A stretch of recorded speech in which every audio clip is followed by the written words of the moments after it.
Barcelona's January signings, Alves hit the ground running for Barca as he put in solid performances against Linares, Granada, and Athletic Bilbao. He would have been higher up on this list had he not had a tough time up against Vinicius in the Super Copa semi-final, but what he lacks in the speed and acceleration departments he can more than make up for with stamina, vision, passing, and his great reading of the game. 2 assists from 4 outings is a pretty great return from a fullback, with his assists to Pedri and De Jong showing just how much technical ability the Brazilian legend possesses, and also the range that he has. His assist for De Jong was a pinged cross from well over 40 yards. His assist for Pedri was an overhead kick, or bicycle kick, if you will. Next up, we move from a bona fide legend of the game to a youngster playing in only his 2nd season of top-level football. At number 4, we have Pedri. Now, before I say anything else, I just want to point out if Pedri had played as many minutes as anybody else on this list, I think that he would have easily been in the top 3, and in fact he could have probably topped this list.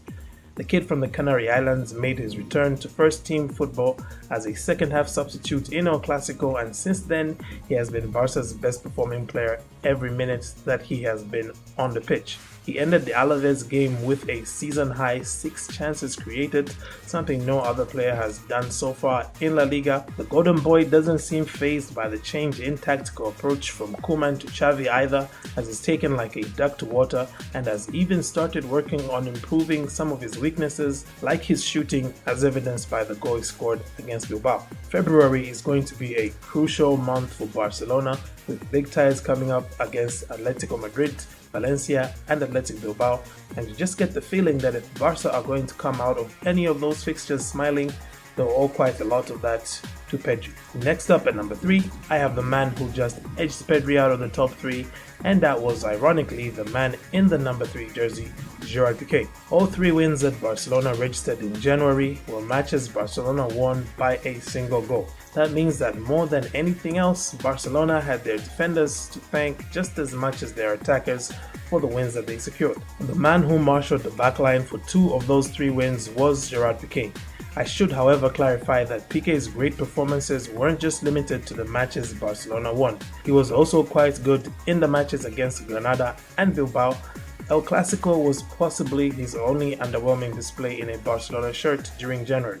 Otherwise, the veteran Catalan was dependable and solid whenever he was called upon by Xavi Hernandez, which probably turned out to be a bit more often than he could have bargained for after the injury suffered by Eric Garcia. Moving into the top 2, this was a tricky decision to make because both of the players I'm about to name next, I believe they played a very big role in Barcelona's fortunes all throughout January, especially their good fortunes, I should add.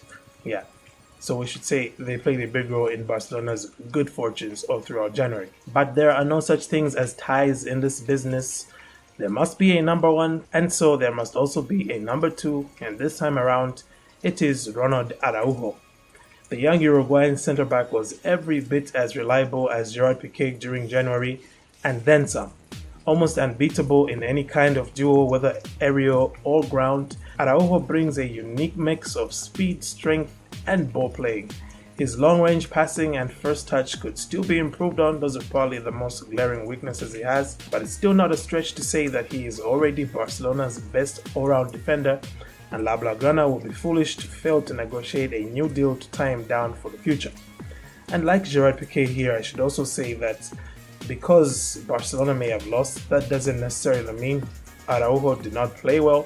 In fact, like Piqué, the only time when I could say he had an underwhelming-ish performance was in El Clasico. And I say ish because he was still pretty solid in that match. Finally, we come to the final name on my list, and it's the one man who no one would have expected to still be at Barca as January comes to an end. Yes, that's right. Talking about the Flying Dutchman or the scissor-kicking Dutchman, that is Luc de Jong. Since the turn of the year, Barcelona have not been on the losing end after 90 minutes in any match that Luc de Jong has started in. Let that sink in for a little bit. The 3 goals he has scored in 4 appearances in 2022 cannot be bested by any of his teammates, and it's not even a stretch to say that had De Jong been available for the match against Bilbao, Barcelona probably would have posed more of a threat, as his aerial presence would have given the Basques more to worry about in defense. It wouldn't be a stretch either to suggest that De Jong could have possibly scored in this match, because the amount of time that Barcelona had with the ball out wide at the feet of Jordi Alba and Dani Alves, you'd like to think that if one of those crosses was aimed at De Jong, maybe something would have come of it. In what has been a proper zero to hero story, January saw De Jong go from a player Barcelona were desperate to ship out to one of the first names on Barcelona's team sheet. Like seriously, he was. Because of injuries, yeah, but he was.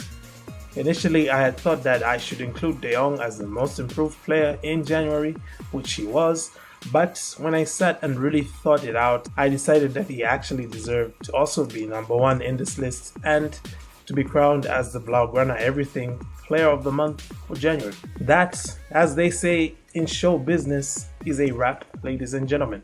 What were your thoughts on my picks for Player of the Month this time around? Do you agree that De Jong was Barcelona's best player in January? Is there anyone else that you think I left out, or anyone you think I should have left out?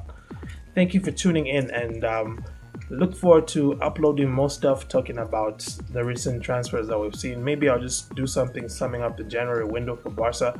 Like already we've seen Dani Alves come in, we've seen Ferran Torres come in, and it looks now like Adama Traore will be making his return. We'll still wait to see if any more business will be done between now and Monday.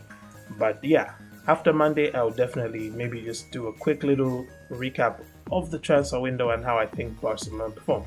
Thank you once again for tuning in. Have a wonderful day, and Forza Barca.